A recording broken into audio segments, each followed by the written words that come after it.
can you please help us to understand the importance of learning Arabic grammar and not just merely concentrating on vocabulary, thinking that should be sufficient? Of course you need to know grammar. You need to know where the word's going. You need to know the fi'l, the fa'il, and the maf'ulun bihi. You need to know the mubtada and the khabar. You need to know the action, the do of the action, and who the action has been done to.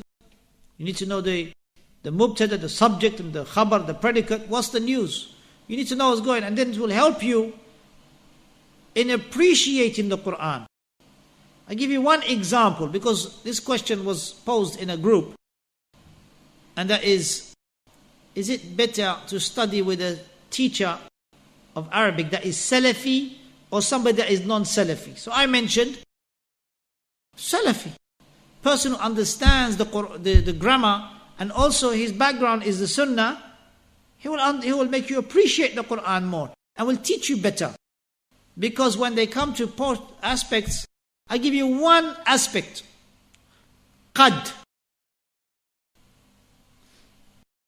Qad, if you go to Tuhfa Saniyah, which is the explanation of Al-Ajrumiyah, just this qad, if it enters upon the past, it could have two meanings.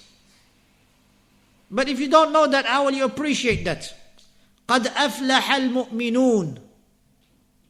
قَدْ أَفْلَحَ الْمُؤْمِنُونَ.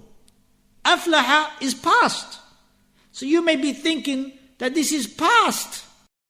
But it's not talking about the past. Because the qad, if it enters upon the past, and qad in Arabic means maybe, a possibility. قَدْ أَفْلَحَ الْمُؤْمِنُونَ. In this case, it means tahqiq. But if you didn't study this Arabic grammatical structure, how will you know it means tahqiq? Which means that it is something that should be actualized. It will be happening. So therefore, when you come to translate it, you don't say the believers were successful, even though aflaha is past. You say, قَدْ أَفْلَحَ الْمُؤْمِنُونَ. You say the believers will be successful. And that is when they fulfill the following characteristics. قَدْ أَفْلَحَ الْمُؤْمِنُونَ الَّذِينَ هُمْ فِي صَلَاتِهِمْ خَاشِعُونَ. First characteristic, they have humility in their prayer. So it's not talking about the past, it's talking about something that will be actualized if you fulfill it. So if you didn't understand this and you didn't study with a Salafi teacher of Arabic, how will you appreciate just these two letters made into one word called qad? We haven't gone deep into other aspects. This is just one. And qad, other meaning of qad is about to happen. Something that's about to happen. قَدْ قَامَتِ الصَّلَاةِ. If it enters upon the Madi. This prayer is about to be established. قَدْ قَامَتِ الصَّلَاةِ. It's happening. It's about to happen just now. Don't you, the Imam says that, or the Muaddin says that, قَدْ قَامَتِ الصَّلَاةِ, قَدْ قَامَتِ الصَّلَاةِ. So this entered upon the Madi. قَدْ أَفْلَحَ الْمُؤْمِنُونَ وَقَدْ قَامَتِ الصَّلَاةِ. There are two examples. But if it enters upon the Mudari', the present continuous, in English, present continuous, you have ing, yes? In Arabic, it is known by four letters, anate. Alif, af'alu, naf'alu, yaf'alu, wa taf'alu. It's known by four letters, na, ya, ta, anate. So if qad enters upon the mudari', the present continuous, then qad can mean one of two things. Either takthir or taqleel. Most likely or less likely. قَدْ يَنْجَحُ الْبَلِيدُ. The thick person, قَدْ يَنْجَحْ, could pass. But what does it mean here? What does the qad mean here? Is it unlikely that the one who's unintelligent will pass? His exams? قَدْ يَنْجَحُ الْبَلِيدُ الْاِخْتِبَارَ مثلا. Is it likely or unlikely? He's not intelligent. Is he unlikely or unlikely? Unlikely. So therefore here the qad means unlikely. So when you come to translate, you say it's unlikely that the unintelligent person will pass his exams.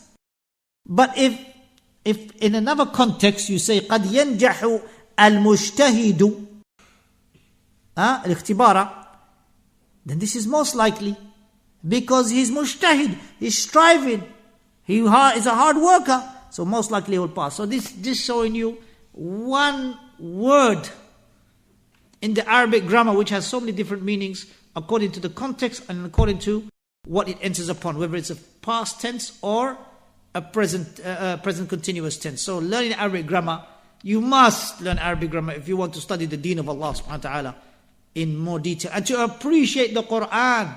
Wallah, to appreciate the Quran, to love the Quran. You will see the miracle, because Quran is a miracle and every letter is a miracle, every letter in its place. Subhanahu wa ta'ala, Allah subhanahu wa ta'ala's speech, every letter is in its place. Look, in Arabic we say na'budu iyyaka, we worship you, but Allah didn't say that. Allah said iyyaka na'budu, you only we worship. Look, in Arabic they call this hasr, limiting, a sentence of limiting, such that the action, the maf'ulun bihi is brought forward. Because in Arabic you say, in English you say we worship so and so. Fi'l, fa'il, maf'ulun bihi. But in this case, and this is in Arabic as well, bring the maf'ulun bihi forward. Iyyaka na'budu. And the fi'l, fa'il is delayed. The action and the doer of the action is delayed. This shows you that Allah subhanahu wa ta'ala is showing you the importance of Tawheed in this verse. That only Allah deserves to be worshipped. Because He brought the maf'ulan bihi forward. It's amazing. Even Bismillah Rahman Rahim. Knowing the meaning of Bismillah Rahman Rahim. The ba. The scholars have mentioned the ba. Is it ba ibtida'iyya, ba isti'ana? Seeking help from Allah. Shaykh Al-Uthaymeen Rahimahullah says, seeking help with Allah. Bismillah. Allah's name is brought forward before any action is done. Because when you're about to eat, Bismillah a'kulu, Bismillah I'm going to eat. But the action and the do of the action is understood. You don't mention it. You don't say I'm going to eat, Bismillah I'm going to eat, Bismillah I'm going to write, Bismillah I'm going to go out. Bismillah. You don't say it, the action and the do of the action. You don't mention it, but it's understood. And Allah's name is brought forward before the fi'al and the fa'il. Why? For blessing. Bismillah, and I'm going to do whatever. For blessing, Allah's name is brought forward. If you didn't study with a Salafi teacher teaching Arabic language, how will you know these benefits? The dry teacher teaching Arabic, dry teacher who's not upon Salafi da'wah, upon Aqidah Sahiha, with correct belief and correct understanding, dry.